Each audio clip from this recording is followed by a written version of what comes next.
ایک قوم جسے اللہ تعالیٰ نے زمین کا سب سے بہترین حصہ عطا فرمایا تھا، جہاں ٹھنڈی اور نرم ہوائیں چلتی تھی، جہاں زرخیز مٹی سے فصلیں لہلاتی تھی، جہاں صاف و شفاف ندیاں بہتی تھی، اور یہ لوگ ان کے جسم آج کے انسانوں سے کہیں زیادہ طاقتور، ان کی عمریں کہیں زیادہ لمبی اور ان کی زندگی خوشحالی سے بھری ہوئی۔ مگر ان سب سے بڑھ کر ان کے پاس ایک عظیم نعمت تھی، اللہ کا نبی حضرت نوح علیہ السلام، ایک ایسا نبی جو ان کے درمیان رہا، جو انہیں سیدھا راستہ دکھاتا رہا، جو انہیں اللہ کی طرف بلاتا رہا۔ مگر سوچیں ذرا، نہ 10 سال، نہ 50 سال، نہ 100 سال، بلکہ پورے 950 سال تک ایک ہی شخص، ایک ہی پیغام، ایک ہی قوم، صبح سے شام تک ایک ہی آواز ان تک پہنچتی رہی، صرف اللہ کی عبادت کرو ورنہ عذاب آئے گا، اور جواب میں مذاق، طنز اور کھلی دشمنی۔ ایک دن قوم کے سردار حضرت نوح علیہ السلام کی طرف بڑھتے ہیں، چہروں پر غصہ، آنکھوں میں نفرت۔ نوح، یہاں سے چلے جاؤ، ہم تمہاری بات سننا ہی چاہتے، تم ہمیشہ عذاب سے ڈراتے رہتے ہو، لیکن ہم تو مزے میں ہیں، کہاں ہے تمہارا عذاب؟ اگر تم سچے ہو، اگر واقعی تمہارا اللہ موجود ہے، تو ابھی فوراً عذاب لے آؤ۔ تم ہمیشہ عذاب سے ڈراتے رہتے ہو، لیکن ہم تو مزے میں ہیں، کہاں ہے تمہارا عذاب؟ ہماری زندگی، ہمارا اختیار، تم ہمیں بدل نہیں سکتے۔ 950 سال، 3 نسلیں، 4 نسلیں، 5 نسلیں گزر گئی۔ دادا کو سنتے تھے، باپ کو سنتے تھے، پوتوں نے بھی سنا، مگر کسی نے نہیں مانا۔ حضرت نوح علیہ السلام نے کبھی ہار نہیں مانی، وہ پکارتے رہے، سمجھاتے رہے، دعا دیتے رہے، مگر وہ لوگ، انہوں نے یہ بھول لیا تھا کہ اللہ ہی دیتا ہے اور اللہ ہی چھین لیتا ہے۔ اور پھر ایک دن زمین اور آسمان دونوں کو ایک ہی حکم مل گیا۔ مگر سوال یہ ہے کہ یہ قوم جس کے پاس سب کچھ تھا، جن کے پاس اللہ کا نبی تھا، وہ کیسے اتنی گمراہ ہو گئی؟ یہ کہانی رات کے اندھیرے کی طرح اچانک نہیں آئے، یہ صبح کی دھندلی روشنی کی طرح آہستہ آہستہ آئے۔ ایک زمانہ تھا جب یہ لوگ صرف اللہ کی عبادت کرتے تھے، ان کے درمیان کچھ یہ اللہ کے سچے بندے تھے، نیکی کرنے والے، لوگوں کی مدد کرنے والے، اللہ کی عبادت میں مصروف رہنے والے۔ پھر ایک ایک کر کے یہ نیک بندے فوت ہو گئے، لوگ غمگین تھے، ان کی یاد انہیں ستاتی تھی۔ کسی نے کہا کیوں نہ ہم ان کی تصویریں بنا لیں تاکہ جب بھی دیکھیں تو نیکی کی یاد آئے، ان کی اچھائیوں کو یاد رکھیں۔ شروع میں صرف سنگیت، تصویریں تھی، پھر کسی نے کہا تصویر سے بہتر تو مجسمہ ہے، اسے دیکھ کر زیادہ یاد آئے گا، تو مجسمے بن گئے۔ پھر آہستہ آہستہ لوگ ان مجسموں کے سامنے کھڑے ہونے لگے، ان کی تعظیم کرنے لگے، اور تعظیم سے بڑھ کر سجدہ کرنے لگے، اور جب سجدہ شروع ہوا تو پھر عبادت شروع ہو گئی۔ یہ شیطان کا سب سے پرانا اور سب سے خطرناک حربہ ہے، آہستہ آہستہ آہستہ گمراہ کرنا، ایک قدم، پھر دوسرا قدم، پھر تیسرا قدم، یہاں تک کہ انسان اندھیرے میں کھو جائے۔ اب قوم 2 حصوں میں بٹ گئی تھی، ایک طرف حضرت نوح علیہ السلام جو پکار رہے تھے یہ پتھر ہے، یہ تمہیں نہ نفع دے سکتے ہیں نہ نقصان، صرف اللہ کی عبادت کرو، اور دوسری طرف قوم کے لوگ جو اپنی جد، سنگیت پر اڑے ہوئے تھے، ہم ان بزرگوں کی تعظیم کرتے ہیں، اس میں کیا برائی ہے؟ یہی تو ہمارے درمیان برکت کا ذریعہ ہے، جب سے یہ مجسمے بنے ہیں ہم خوش ہیں۔ نوح ہمیں ان کے خلاف بھڑکا رہا ہے، اس لیے کہ ہم اس کی بات کم سنتے ہیں اور اپنے بزرگوں کو، سنگیت، زیادہ مانتے ہیں۔ ہمارے بتوں نے ہمیں کبھی نقصان نہیں دیا، پھر یہ اللہ کا ذکر کیوں بار بار؟ ہمارے بزرگ، ہمارے باپ دادا غلط نہیں ہو سکتے، انہوں نے بھی ان کی پوجا کی اور ہم بھی کریں گے۔ قرآن مجید نے ان کے الفاظ یوں نقل فرمائے اور کہا، انہوں نے اپنے معبودوں کو ہرگز نہ چھوڑنا، نہ ود کو، نہ سوا کو، نہ یعقوب کو، نہ یاق کو، اور نہ ہی نصر کو۔ پتھر کے بت جو نہ سنتے تھے، نہ دیکھتے تھے، نہ بولتے تھے، مگر ان کی قوم، ان کے دل اتنے سخت ہو چکے تھے کہ اللہ کی بات ان تک پہنچتی ہی نہیں تھی۔ جب دل پتھر بن جائے تو پتھر بھی معبود بن جاتا ہے، اور اسی اندھیرے میں اللہ تعالیٰ نے اپنا نبی بھیجا۔ حضرت نوح علیہ السلام ایک ایسا شخص جو اپنی قوم کے سامنے کھڑا ہوا، بلند آواز سے کھلے الفاظ میں بغیر کسی ڈر کے، میں تمہارے لیے واضح طور پر خبردار کرنے والا ہوں، میرا پیغام صاف ہے، میری بات سیدھی ہے، صرف اللہ کی عبادت کرو ورنہ عذاب تمہارا منتظر ہے۔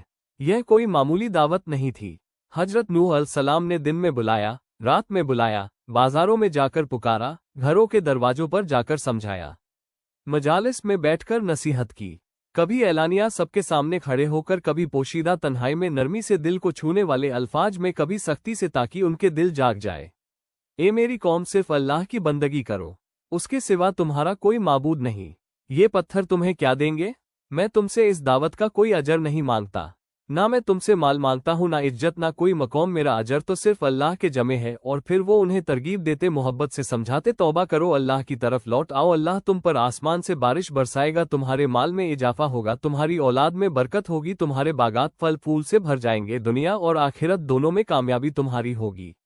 मगर कौम ने क्या जवाब दिया? हम तुम्हें सिर्फ एक आम आदमी समझते हैं, तुम हम जैसे ही हो, खाते पीते हो, चलते फिरते हो। तुम नबी कैसे हो सकते हो? तुम्हारे पीछे तो हमारे गरीब और कमजोर लोग चले गए, वो जिनके पास ना माल है, ना ताकत, ना अकल। हम तो कभी उनके साथ नहीं बैठेंगे। अगर वाकई अल्लाह को कोई पैगाम भेजना होता तो वो हम में से किसी बड़े सरदार को ही नबी बना देता। तुम तो बस एक मामूली आदमी हो। तुम हमें अपने बराबर करना चाहते हो। तुम चाहते हो कि हम भी तुम्हारी तरह आम लोगों जैसे बन जाए। ये हमें कबूल नहीं। 950 साल कभी कोई दिल नर्म होता, हजरत नूह अलैहिस्सलाम की बात सुनने लगता तो सरदार आकर उसे डरा देते, धमका देते, वापस खींच लेते। हजरत नूह अलैहिस्सलाम थके नहीं, मायूस नहीं हुए। वो रात को उठते, अल्लाह के सामने सजदे में गिर जाते, आंसू बहाते दुआ करते, ए मेरे रब, मैंने दिन रात पुकारा मगर मेरी पुकार ने उन्हें और दूर दूर कर दिया। जब भी मैंने उन्हें बुलाया ताकि तू उन्हें माफ कर दे, उन्होंने अपने कानों में उंगलियां ठूस ली, अपने कपड़े ओढ़ लिए और अपनी जिद पर उड़ गए। मगर फिर भी वह नहीं रुके। सुबह होती और वो फिर से निकल पड़ते, कौम को समझाने, दावत देने, अल्लाह की तरफ बुलाने। एक नबी का सब्र, एक नबी की मेहनत, एक नबी की दुआ। मगर जब दिल पत्थर बन जाए तो क्या हो सकता है? असल मसला सरदार थे। वो लोग जिनके पास माल था, ताकत थी, असरो रसूख था। वो लोग जिन्होंने अपनी बर्तरी को अपना खुदा बना लिया था। जब भी कोई आम आदमी हजरत नूह अलैहिस्सलाम की बात सुनने लगता, उनके करीब आने लगता, उनके अल्फाज में सच्चाई महसूस करने लगता तो सरदार फौरन आ जाते। इसकी बात में ना पड़ना, ये तुम्हें बहका रहा है, वरना तुम भी इन कमजोरों और गरीबों की तरह हो जाओगे जो इसके पीछे चल पड़े हैं। दूसरा सरदार धमकी देता है, सुन लो अच्छी तरह, अगर तुमने नूह की पैरवी की, अगर तुमने उसके साथ उठना, संगीत, बैठना शुरू किया तो हमारी मजलिस से निकाल दिए जाओगे। तुम्हारा कारोबार, तुम्हारी इज्जत सब खत्म हो जाएगी। और यह धमकियां काम करती थी। लोग डर जाते, सरदार चले जाते और लोग वापस अपनी जगह पर आ जाते। कोई अपने दोस्त से चुपके से कहता, कभी कभी मुझे लगता है कि नूह सच कहते हैं, इनकी बातों में वजन है, मंतिक है। लेकिन फिर हमारे सरदार हमें समझा देते हैं। और मैं सोचता हूँ शायद मैं गलत हूँ। अगर हमने अपने बाप दादा का तरीका छोड़ दिया, अगर हमने इन बुतों को छोड़ दिया, हमारी कौम हमें, संगीत, क्या कहेगी? हमारे खानदान वाले क्या सोचेंगे? यह वही खौफ था जिसने उन्हें हक से दूर रखा। लोगों का खौफ, मुआशर का खौफ, सरदारों का खौफ। और हजरत नूह अलैहिस्सलाम वो सब्र करते रहे, बहुत सब्र। वो रात को उठते, अल्लाह से दुआ मांगते, ऐ अल्लाह, शायद उनमें से कोई पलट आए, शायद किसी का दिल बदल जाए, शायद किसी की आंख खुल जाए। साल गुजरते गए, दहाया गुजरती गई, सदियां गुजरती गई, 950 साल। अब हजरत नूह अलैहिस्सलाम बूढ़े हो चुके थे, उनके बाल सफेद चुकी थी, मगर उनका हौसला वो अब भी बुलंद था। लेकिन अब अल्लाह ने उनके दिल में एक यकीन डाल दिया था, ये कौम अब बदलने वाली नहीं, ये लोग अब ईमान लाने वाले नहीं। एक रात हजरत नूह अलैहिस्सलाम ने अपने रब के सामने अपना दिल खोल दिया। ये शिकायत नहीं थी, ये फरियाद थी, ए मेरे रब, मैं थक नहीं गया, मैं हार नहीं मानी, लेकिन ये लोग नहीं बदलेंगे। मैंने उन्हें खुलेआम बुलाया, छुप कर समझाया, दिन में पुकारा, रात में इल्तजा की, लेकिन जब भी मैंने उन्हें बुलाया ताकि तू उन्हें माफ कर दे, उन्होंने अपने कानों में उंगलियां ठोस ली, अपने कपड़ों से अपने आप को छुपा लिया और अपनी जिद में और ज्यादा सख्त हो गए। ऐ अल्लाह, यह अपनी औलाद को भी गुमराह करेंगे और यूं गुमराही का ये सिलसिला कभी खत्म नहीं होगा। और इसी रात आसमान से एक फैसला उतर आया। वो रात थी जब हजरत नूह अलैहिस्सलाम ने पहली बार अपनी कौम के लिए दुआ नहीं बल्कि बद्दुआ की। 950 साल की मेहनत, 950 साल का सब्र, 950 साल की उम्मीद, सब खत्म। अब सिर्फ एक यकीन था, ये कौम कभी नहीं बदलेगी। हजरत नूह अलैहिस्सलाम ने अपने रब के सामने हाथ उठाए, आंसू बहाए और कहा, ए मेरे रब, जमीन पर किसी काफिर को जिंदा ना छोड़, अगर तूने उन्हें छोड़ दिया तो ये तेरे बंदों को, संगीत, गुमराह करेंगे, यह अपनी औलाद को भी यही सिखाएंगे और उनकी औलाद फाजिर होगी, काफिर होगी। यह बद्दुआ नहीं थी, यह हकीकत का ऐलान था और अल्लाह ने उनकी दुआ कबूल ल फरमा ली। आसमान से हुक्म नाजिल हुआ, नूह, हमारी निगरानी में हमारी हिदायत के मुताबिक एक कश्ती बनाओ और जालिमों के बारे में अब हमसे बात मत करो। उनका फैसला हो चुका। हजरत नूह अलैहिस्सलाम ने फौरन तामीर शुरू कर दी। खुले रेगिस्तान में जहां दूर दूर तक पानी का नामो निशान नहीं, वहां लकड़ियां जमा की जाने लगी, कीलें ठोकी जाने लगी, तख्ते जोड़े जाने लगे। दिन हो या रात हजरत नूह अलैहिस्सलाम काम में मशरूफ रहते और कौम कौम के सरदार गुजरते रुक कर देखते और जोर से पैथे लगाते रेगिस्तान में कश्ती नूह तुम वाकई पागल हो गए हो। हंसी, अब तो उसकी अकल बिल्कुल चली गई। देखो बूढ़ा हो गया, दिमाग काम नहीं कर रहा। अगर वाकई पानी आना होता तो नदियां पहले भर जाती, पहाड़ हुल जाते, आसमान से कोई निशानी आती। लेकिन देखो यहाँ तो सब कुछ बिल्कुल नॉर्मल है। सबसे बड़ा तंज एक बूढ़े सरदार ने किया। नूह तुमने तो 950 साल से अजाब का दर्स दिया। हर रोज कहते रहे अजाब आ रहा है, अजाब आ रहा है, आज तक कुछ नहीं हुआ। और अब ये किश्ती तमाशा बना दिया अपना। लोग हंसते, ठट्ठा मारते और चले जाते, मगर हजरत नूह अलैहिस्सलाम खामोशी से काम करते रहे। तफसीर में आता है कि कश्ती 3 मंजिलों पर मुश्तमिल थी। सबसे नीचे जानवरों के लिए जगह थी, वो मजबूत जानवर जो बोझ बर्दाश्त कर सकते थे। दरमियान में इंसानों के लिए जगह थी, वो थोड़े से मोमिन जो बचने वाले थे। सबसे ऊपर परिंदों और हल्के जानवरों के लिए जगह थी।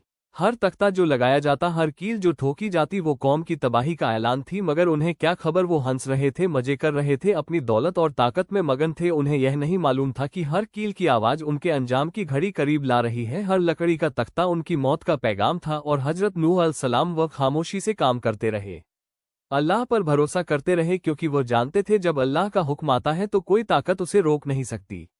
कश्ती तैयार थी और फिर एक दिन आसमान बदलने लगा। सुबह की रोशनी मध्यम पड़ गई, दूर ऊक पर सिया बादल जमा होने लगे। हवा का मिजाज बदल गया, जो ठंडी और नर्म थी अब तेज और खौफनाक हो गई। लेकिन कौम अब भी अपनी दुनिया में मशरूफ थी। बाजारों में खरीदो फरोख्त, घरों में खाना पीना, मजालिस में हंसी जाक। किसी ने आसमान की तरफ देखा भी नहीं। और फिर हजरत नूह अलैहिस्सलाम के घर में, जहां एक पुराना तनूर था, वो चूल्हा जहां बरसों से रोटी पकती थी, अचानक कुछ अजीब होने लगा। तनूर में से बुलबुले उठने लगे, पहले आहिस्ता आहिस्ता, फिर जोर से, और फिर पानी उबलने लगा। ठंडा साफ पानी जो तनूर की तह से ऊपर आ रहा था और रुकने का नाम नहीं ले रहा था। हजरत नूह अलैहिस्सलाम ने देखा और फौरन समझ गए, यह निशानी थी, अल्लाह का वादा पूरा होने वाला था। उन्होंने फौरन अपने साथियों को पुकारा, जल्दी करो, अल्लाह का हुक्म आ गया है, कश्ती में सवार हो जाओ। खबर फैली तो लोग देखने आए। एक सरदार हंसते हुए बोला, हंसी, देखो नूह के तनूर संगीत से भी पानी निकलेगा क्या? ये कैसा अजाब है? हंसी, आम लोग हैरान थे, ये तो अजीब मंजर है, ऐसा तो पहले कभी नहीं देखा। कोई शख्स से कहता, शायद ये भी कोई नूह का जादू हो, कोई चाल हो। मगर अगले ही लम्हे आसमान गिर जा, बादल फटे और बारिश शुरू हो गई। लेकिन यह मामूली बारिश नहीं थी, यह ऐसी बारिश थी जैसे आसमान के दरवाजे खोल दिए गए हो। पानी मूसलाधार बरसने लगा, लगातार रुके बगैर, और साथ ही जमीन फटने लगी। हर जगह से, हर कोने से चश्मे फूटने लगे। जमीन के अंदर से गर्म पानी उबलकर बाहर आने लगा। ऊपर से बारिश, नीचे से चश्मे, और दोनों पानी आपस में मिल रहे थे। अब लोगों की हंसी थम गई, अब खौफ उनके चेहरों पर था। कोई चीखा, नूह सही कहता था, अजाब आ गया, हम तबाह हो गए। हजरत नूह अलैहिस्सलाम ने अपने साथियों के साथ कुश्ती में सवार होना शुरू किया, और अल्लाह के हुक्म से जानवर भी आने लगे। हर किस्म के जानवर, नर और मादा की जोड़ियां अपने आप चलकर कुश्ती की तरफ, शेर, हिरण, बकरियां, परिंदे, रेंगने वाले जानवर, सब अल्लाह के हुक्म से कुश्ती में दाखिल होते गए। और जब सब सवार हो गए तो कुश्ती के दरवाजे बंद हो गए। बाहर लोग दौड़ने लगे, नूह हमें भी ले चलो, हम गलत थे, माफ कर दो, हमारे बच्चों को तो बचा लो। लेकिन दरवाजे अल्लाह के हुक्म से बंद हो चुके थे, अब कोई अंदर नहीं आ सकता था। पानी बढ़ता गया, बढ़ता गया, पहले टिकनों तक, फिर घुटनों तक, फिर कमर तक। लोग भाग रहे थे, चीख रहे थे, मगर कहाँ जाते? पानी हर तरफ से आ रहा था। और फिर लहरें शुरू हुई, बड़ी खौफनाक लहरें जो पहाड़ों जैसी ऊंची थी। कश्ती लहरों पर तैरने लगी, ऊपर नीचे होती डोलती, मगर अल्लाह की हिफाजत में महफूज। और बाहर सिर्फ पानी था, लहरें थी और तबाही थी। कौम जो हंसती थी अब डूब रही थी। वो लोग जो कहते थे हम ताकतवर हैं, हमें कोई नहीं हरा सकता, अब बेबस थे, क्योंकि जब अल्लाह का अजाब आता है तो कोई ताकत उसे नहीं रोक सकती। कश्ती लहरों में तैर रही थी, बाहर मुकम्मल अंधेरा था, सिर्फ बिजली की चमक से कुछ देर के लिए रोशनी हो जाती। हवा इतनी तेज थी कि उसकी आवाज से लोग खौफ से कांप जाते। लहरें कश्ती की दीवारों से टकराती और हर बार ऐसा लगता जैसे कश्ती टूट जाएगी। बाहर लोगों की चीखें, बच्चों की पुकार, औरतों की फरियाद, और अंदर हजरत नूह अलैहिस्सलाम सजदे में थे, अपने रब से दुआ मांग रहे थे, अपने साथियों को तसल्ली दे रहे थे। हजरत नूह अलैहिस्सलाम की बीवी भी बाहर थी, वो ईमान नहीं लाई थी और अब वह भी उसी अजाब में थी। लेकिन सबसे बड़ा इम्तहान अभी बाकी था। कश्ती की खिड़की से हजरत नूह अलैहिस्सलाम ने बाहर देखा। दूर लहरों के दरमियान उन्हें एक चेहरा नजर आया। उनका अपना बेटा वो पहाड़ की चोटी की तरफ भाग रहा था। लहरें उसके करीब आ रही थी। हजरत नूह अलैहिस्सलाम ने पूरी ताकत से पुकारा, ए मेरे बेटे, हमारे साथ सवार हो जा, अल्लाह की पनाह में आ जा, काफिरों के साथ ना रह वरना तू भी डूब जाएगा। बेटा रुका। उसने अपने बाप की तरफ देखा और फिर जवाब दिया, मैं किसी पहाड़ पर चढ़ जाऊंगा, वो मुझे पानी से बचा लेगा, मुझे तुम्हारी कश्ती की जरूरत नहीं। हजरत नूह अलैहिस्सलाम की आंखों में आंसू आ गए। उन्होंने आखिरी बार पुकारा, ए मेरे बेटे, आज अल्लाह के अजाब से कोई बचाने वाला नहीं सिवाय उसके जिससे अल्लाह खुद बचाए। ना पहाड़ तुझे बचा सकता है ना कोई और। लेकिन बेटा नहीं माना और अगले ही लम्हे एक बहुत बड़ी लहर आई। पहाड़ जितनी ऊंची, ताकतवर, खौफनाक वो लहर बाप और बेटे के दरमियान आ गई और जब लहर गुजरी तो बेटा गायब था, वो डूबने वालों में हो गया। हजरत नूह अलैहिस्सलाम ने अपना सर झुका लिया, आंसू बहाए और अपने रब के फैसले पर राजी हो गए। दिन रात का कोई हिसाब नहीं रहा। तूफान जारी रहा, लहरें उठती रही, पानी बढ़ता रहा, यहाँ तक कि सबसे ऊंचे पहाड़ भी डूब गए। और फिर अल्लाह का हुक्म आया, ए जमीन अपना पानी निगल ले, ए आसमान रुक जा। और जो हुआ वो किसी मोजज़े से कम नहीं था। बारिश रुक गई, जमीन ने अपना पानी वापस निगल लिया, पानी उतरने लगा आहिस्ता आहिस्ता, पहाड़ों की चोटियां नजर आने लगी, जमीन का खुश हिस्सा नमूदार होने लगा और कश्ती कश्ती आहिस्ता से एक पहाड़ की चोटी पर ठहर गई। जूदी नाम का पहाड़ दरवाजे खुले। हजरत नूह अलैहिस्सलाम बाहर निकले, जमीन पर कदम रखा और फौरन सजदे में गिर गए। शुक्र का सजदा। उनके साथ जो थोड़े से मोमिनीन थे वह भी सजदे में गिर गए। यह नई जिंदगी का आगाज था। यहीं से आगे आने वाली नस्लें शुरू हुई। अब सवाल ये है, आज हम कहाँ हैं? आज हमारे बुत क्या है? पत्थर के बुत नहीं, आज हमारे बुत है तकब्बुर, शोहरत, दौलत, सोशल मीडिया के लाइक्स, करियर की दौड़, शहवत की गुलामी। आज का इंसान कहता है अभी जवानी है, अभी मजे कर लूं, बाद में देख लेंगे, सब कर रहे हैं, मैं अकेला क्यों रुकूं, लोग क्या कहेंगे। कौमे नूह भी यही सोचती थी, हमारे बाप दादा भी यही करते थे, हम भी यही करेंगे, सब बुत पूज रहे हैं, हम अकेले क्यों बदले। और फिर अजाब आया और सब कुछ खत्म हो गया। कौमे नूह के पास माल था, ताकत थी, सरदार थे, वो खुद थे, लेकिन जब अल्लाह का हुक्म आया तो कुछ काम ना आया। आज हमारी कश्ती क्या है? तौहीद, नमाज, तौबा, कुरान, सुन्नत। यह वो कश्ती है जो हमें बचाएगी जब आखिरत का तूफान आए। कौमे नूह को मौका मिला, 950 साल का मौका, लेकिन उन्होंने जाया कर दिया। हमें कितना मौका मिला है हमें नहीं मालूम। शायद आज, शायद कल, शायद अगले लम्हे हमारी मौत आ जाए। तो क्या हम तैयार हैं? क्या हमारी कश्ती तैयार है? या हम भी कौमे नूह की तरह कहते रहेंगे, बाद में देख लेंगे। याद रखें, अल्लाह ही देता है और अल्लाह ही छीन लेता। साल के लिए एक तन काली और बदबूदार कोठरी में डाल दिया जाता। पूरे 12 महीने ना उसे नहाने की इजाजत होती, ना साफ कपड़े पहनने की। वो एक ही पुराने और फटे पुराने लिबास में उस घुटन भरे कमरे में पड़ी रहती, जैसे वो कोई इंसान नहीं बल्कि कोई निहायत ही मनहूस चीज हो। बेहयाई का आलम तो ये था कि हज के पाक मौके पर जहां हजारों लोग जमा होते, वहां सिर्फ कुरैश को छोड़कर तमाम मर्द और औरतें बिल्कुल नंगे होकर काबा का तवाफ करते थे। शर्म और हया जैसे उस सरजमीन से हमेशा के लिए रुखसत हो चुकी थी। उनकी जहालत का ये हाल था कि वो छिपकली, बिच्छू और सांप तक खा जाते थे। यतीमों का माल डकार जाना और कमजोरों को सताना तो जैसे उनके खेल थे। सूद का निजाम इतना जालिम था कि अगर कोई कर्ज ना चुका पाता तो उसके मासूम बच्चों और औरतों को गिरवी रख लिया जाता। इंसानियत जैसे दम तोड़ चुकी थी। लेकिन इस घने अंधेरे के बीच अरब के लोगों में कुछ ऐसी खूबियां भी थी जो आज के इस तरक्की याफ्ता दौर में भी कम ही नजर आती है। मसलन वो वादे के पक्के थे, अपनी आज़ादी पर आंच नहीं आने देते थे और सखावत यानी मेहमान नवाजी तो उनके खून में थी। मगर अफसोस, इन चंद अच्छी आदतों को उनकी बदकिरदारी और जुल्म की स्याही ने पूरी तरह ढक लिया था। उनके लिए नेकी और बदी में कोई फर्क नहीं था। वो बस वही करते जो उनके मन में आता। मजहबी तौर पर उन्होंने अपने हाथ से बुत तराश रखे थे, मगर उन बुतों की भी वो कोई असल इज्जत नहीं करते थे। अपनी नस्ल पर उन्हें इस कदर गुरूर था कि वो हर गैर अरब को अजम यानी गूंगा कहते थे। गोया सिर्फ वही बोलने और समझने का हक रखते हैं। गरज ये कि पूरा अरब उस वक्त एक ऐसी अंधेरी नगरी बन चुका था जहां सिर्फ और सिर्फ जुल्म का राज था। जिस वक्त इस्लाम की क्षमा रोशन हुई, उस वक्त सिर्फ अरब ही नहीं बल्कि मशरिक से लेकर मगरिब तक पूरी दुनिया जहालत की काली चादर ओढ़े सो रही थी।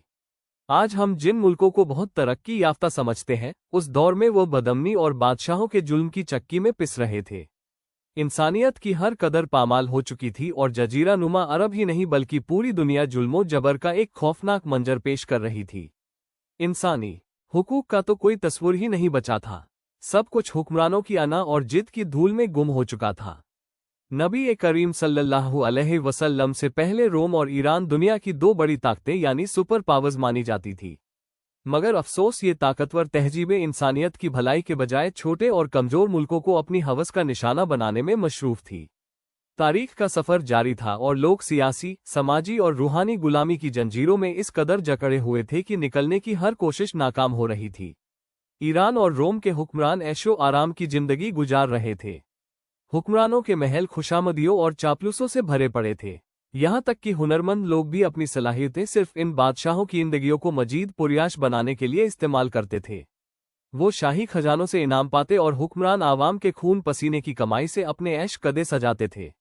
بیچاری عوام کے ساتھ جانوروں سے بھی بدتر سلوک ہوتا تھا۔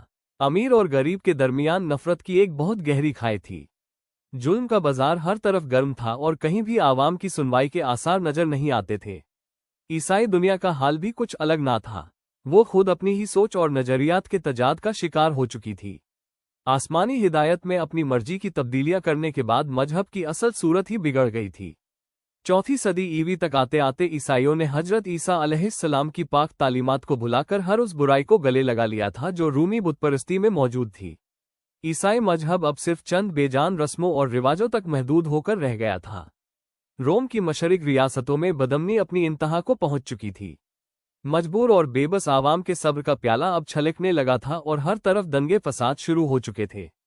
خلوص اور سچائی کی باتیں تو اب صرف پرانے قصے بن کر رہ گئی تھی۔ ہر چیز پر شیطانی کتے غالب تھی۔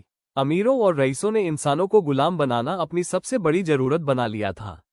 روم کے اونچے طبقے کے لوگوں نے زمینوں پر قبضہ جما رکھا تھا، اور ہزاروں لاکھوں حقوق کا تو کوئی تصور ہی نہیں بچا تھا۔ سب کچھ حکمرانوں کی انا اور جد کی دھول میں گم ہو چکا تھا۔ نبی کریم صلی اللہ علیہ وسلم سے پہلے روم اور ایران دنیا کی دو بڑی طاقتیں یعنی سپر پاورز مانی جاتی تھی، مگر افسوس یہ طاقتور تہذیبیں انسانیت کی بھلائی کے بجائے چھوٹے اور کمزور ملکوں کو اپنی ہوس کا نشانہ بنانے میں مصروف تھی۔ تاریخ کا سفر جاری تھا اور لوگ سیاسی، سماجی اور روحانی غلامی کی جنجیروں میں اس قدر جکڑے ہوئے تھے کہ نکلنے کی ہر کوشش ناکام ہو رہی تھی۔ ایران اور روم کے حکمران عیش و آرام کی زندگی گزار رہے تھے۔ حکمرانوں کے محل خوشامدیوں اور چاپلوسوں سے بھرے پڑے تھے، یہاں تک کہ ہنرمند لوگ بھی اپنی صلاحیتیں صرف ان بادشاہوں کی زندگیوں کو مزید پریاش بنانے کے لیے استعمال کرتے تھے۔ وہ شاہی خزانوں سے انعام پاتے اور حکمران عوام کے خون پسینے کی کمائی سے اپنے عیش قدے سجاتے تھے۔ بیچاری عوام کے ساتھ جانوروں سے بھی بدتر سلوک ہوتا تھا۔ امیر اور غریب کے درمیان نفرت کی ایک بہت گہری کھائی تھی۔ ظلم کا بازار ہر طرف گرم تھا اور کہیں بھی عوام کی سنوائی کے آثار نظر نہیں آتے تھے۔ عیسائی دنیا کا حال بھی کچھ الگ نہ تھا، وہ خود اپنی ہی سوچ اور نظریات کے تضاد کا شکار ہو چکی تھی۔ آسمانی ہدایت میں اپنی مرضی کی تبدیلیاں کرنے کے بعد مذہب کی اصل صورت ہی بگڑ گئی تھی۔ چوتھی صدی عیسوی تک آتے آتے عیسائیوں نے حضرت عیسیٰ علیہ السلام کی پاک تعلیمات کو بھلا کر ہر اس برائی کو گلے لگا لیا تھا جو رومی بت پرستی میں موجود تھی۔ عیسائی مذہب اب صرف چند بے جان رسموں اور رواجوں تک محدود ہو کر رہ گیا تھا۔ روم کی مشرق ریاستوں میں بدامنی اپنی انتہا کو پہنچ چکی تھی۔ مجبور اور بے بس عوام کے صبر کا پیالہ اب چھلکنے لگا تھا اور ہر طرف دنگے فساد شروع ہو چکے تھے۔ خلوص اور سچائی کی باتیں تو اب صرف پرانے قصے بن کر رہ گئی تھی۔ ہر چیز پر شیطانی کتے غالب تھی۔ امیروں اور رئیسوں نے انسانوں کو غلام بنانا اپنی سب سے بڑی ضرورت بنا لیا تھا۔ روم کے اونچے طبقے کے لوگوں نے زمینوں پر قبضہ جما رکھا تھا، اور ہزاروں لاکھوں